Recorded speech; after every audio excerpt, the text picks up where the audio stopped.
मित्रांनो, आपला आजचा विषय आहे डॉलर समोर भारतीय रुपयाची घसरण आणि त्यामागील कारणे. सध्याची परिस्थिती समजून घेण्यासाठी 2014 पासून 2025 पर्यंतच्या डॉलर समोर भारतीय रुपयांच्या विनिमय दराचा इतिहास पाहूया. जेव्हा मनमोहन सिंग सरकारपासून मोदी सरकारकडे सत्तेचे हस्तांतरण झाले होते, गेल्या दशकभरात रुपयाने डॉलर समोर सातत्याने घसरत राहण्याची प्रवृत्ती दर्शवली आहे. रुपयाच्या घसरणीमागे अनेक कारणे आहेत. चला त्यातील प्रमुख कारणांचा आढावा घेऊया. आता सध्याच्या आर्थिक धोरणांच्या रुपयांच्या किमतीवर कसा परिणाम होतो याचा विचार करूया. नमस्कार मित्रांनो, आपले स्वागत आहे आपल्या हक्काच्या चॅनलवर द डेली पल्सवर. मी सचिन संघवी. मित्रांनो, आपला आजचा विषय आहे डॉलर समोर भारतीय रुपयाची घसरण आणि त्यामागील कारणे. मी ह्या विषयावर कोणतेही ड्रॅमॅटिक किंवा कोणावरही कोणतेही कटाक्ष न करता ॲक्च्युअल फॅक्ट व फिगर ठेवणार आहे आणि मग तुम्हीच ठरवायचे आहे की कोण योग्य आहे किंवा होते, कारण ह्या मुद्द्याचा आपल्या दैनंदिन जीवनमानावर फरक पडत असतो. सध्याची परिस्थिती समजून घेण्यासाठी 2014 पासून 2025 पर्यंतच्या डॉलर समोर भारतीय रुपयांच्या विनिमय दराचा इतिहास पाहूया. जेव्हा मनमोहन सिंग सरकारपासून मोदी सरकारकडे सत्तेचे हस्तांतरण झाले होते, त्यावेळेस काय दर होते हा स्क्रीनशॉट तुम्ही चार्टवर बघा.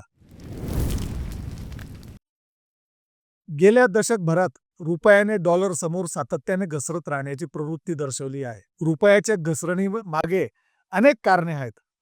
चला त्यातील प्रमुख कारणांचा आढावा घेऊया. देशांतर्गत आर्थिक धोरणे, व्यापार तूट, त्याला ट्रेड डेफिसिट म्हणतात. आयातीवरील भारताचा खर्च, विशेषतः कच्च्या तेलाच्या आयातीमुळे निर्यातीपेक्षा अधिक आहे. त्यामुळे व्यापार तूट निर्माण होते आणि रुपयावर दबाव येतो. महागाईचा दर, देशांतर्गत महागाई वाढल्यामुळे रुपयाची खरेदी क्षमता कमी होते. परकीय गुंतवणूक घट, विदेशी संस्थात्मक गुंतवणूक ज्याला FII म्हणतात. अलीकडील काळात FIIने भारतीय शेअर बाजारातून मोठ्या प्रमाणात पैसे काढून घेतले आहेत, ज्यामुळे रुपयाची किंमत आणखी कमी झाली आहे.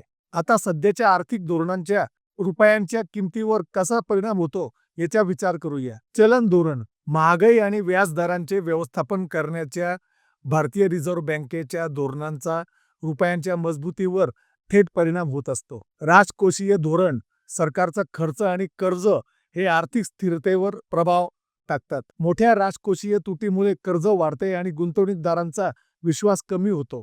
व्यापार धोरणे, निर्यातीला चालना देणे आणि आयातीवर नियंत्रण ठेवणे महत्त्वाचे असते. स्थानिक उत्पादनाला प्रोत्साहन देणारी धोरणे लागू केल्यास रुपया मजबूत होऊ शकतो. भारताचा आंतरराष्ट्रीय व्यापार तूट, मागील 10 वर्षातील आकडेवारी मागील दशकभरात भारताची व्यापार तूट लक्षणीय बदल दर्शवतो, जो आंतरराष्ट्रीय व्यापाराच्या गतिशील स्वरूपाचे प्रतीक आहे. खालील तक्त्यामध्ये प्रत्येक वर्षासाठी व्यापार तुटीची आकडेवारी दिली आहे. आर्थिक वर्ष, मोदी सरकार कार्यकाळ, निर्यात आयात व्यापार तूट डॉलर्समध्ये.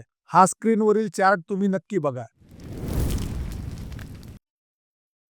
यातून काय कळतंय? 2014-15 पासून व्यापार तूट सातत्याने बदलत राहिली आहे.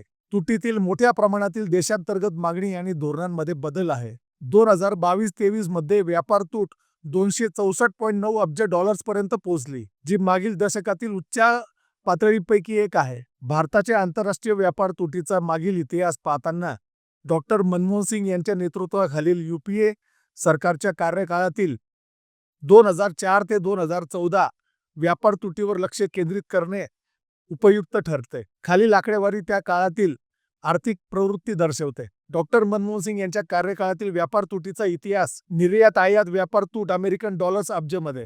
खालील दिलेल्या चार्टवरून तुम्हाला हे समजेल.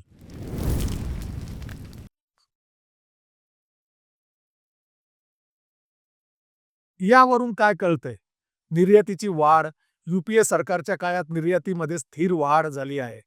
विशेषतः 2004 ते 2008 कालावधीत आयात खर्च फक्त मनमोहन सिंग सरकारच्या काळात कच्च्या तेलाच्या आयातीवरील अवलंबित्व आणि जागतिक तेलाच्या किमतीचा प्रचंड वाढीमुळे आयात खर्च लक्षणीय वाढला होता. 2008 मधील जागतिक आर्थिक मंदीचा प्रभाव, जागतिक आर्थिक संकटाचा परिणाम भारताच्या व्यापारावर पण झाला.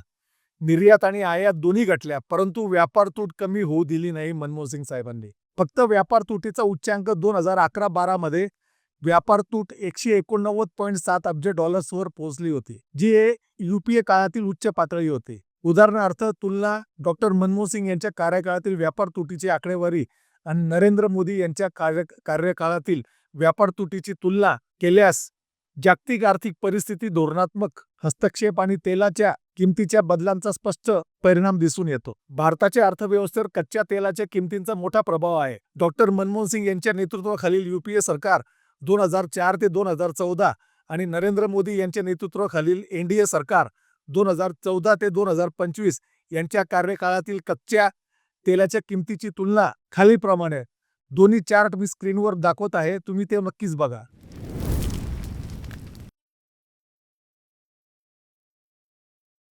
यावरून काय कळतंय?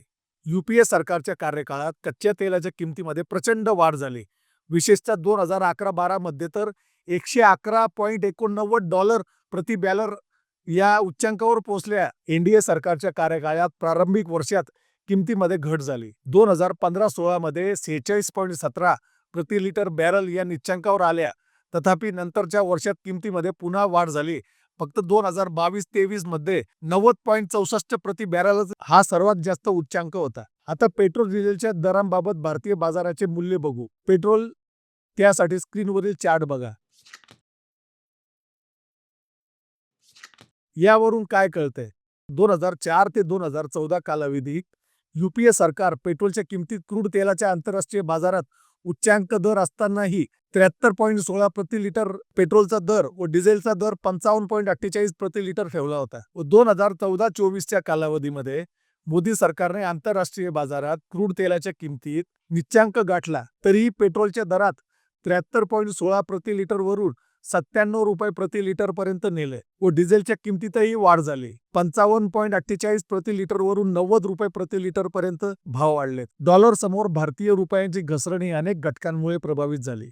जागतिक आर्थिक प्रवाह, स्थानिक धोरणे आणि बाजारातील गतिशीलता याचा परिणाम यावर झाला आहे. परंतु आर्थिक स्थिरतेवर लक्ष केंद्रित करणाऱ्या भारत सरकारच्या धोरणात्मक हस्तक्षेपांद्वारे ही परिस्थिती सुधारली जाऊ शकते. आजच्या एपिसोडमध्ये इतकेच. या विषयावर तुमचे काय विचार आहेत आम्हाला नक्की कळवा. शेवटी या चॅनलला सबस्क्राईब करा आणि तुमच्या मित्रांपर्यंत हा पॉडकास्ट पोहोचवा. धन्यवाद. नमस्कार. मी सचिन संघवी.